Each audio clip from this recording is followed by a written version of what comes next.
Shortage, battery short হয়ে গেছিলো 2-3টা battery, এর থেকে ধোঁয়া হয়েছে, কিছুটা শর্ট ফায়ার হয়েছে। আমরা যে ব্রেকার পয়েন্টগুলো আছে এমসিসিবি পয়েন্টগুলোতে ফায়ার হয়েছে।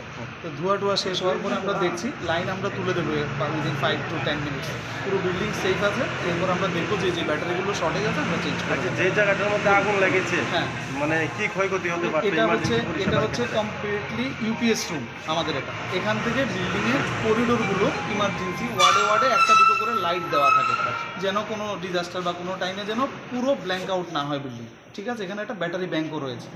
ঠিক আছে, এখান থেকে এমনিতে এক্ষুনি জিবি হসপিটালের পরিষেবাতে কোনো রকমের কোনো সমস্যা হবে না। আমরা উইদিন 5 মিনিটস লাইন তুলে দিচ্ছি। এরপর আমরা ইউপিএসটাকে কেটে রেখে আমরা ইউপিএসটাকে পুরো চেক করবো যে এখানে কী ধরনের কী সমস্যা হয়েছে। এখন কি নিয়ন্ত্রণে এসছে? হ্যাঁ, নিয়ন্ত্রণে এসছে। ফায়ার ব্রিগেডের লোকও এসছে, ওরা CO2 দিয়ে।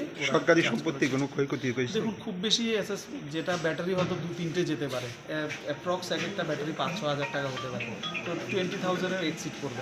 তবু আমরা পুরোটা দেখার পরেই সবটা। এই রুমটা কিসের? UPS room.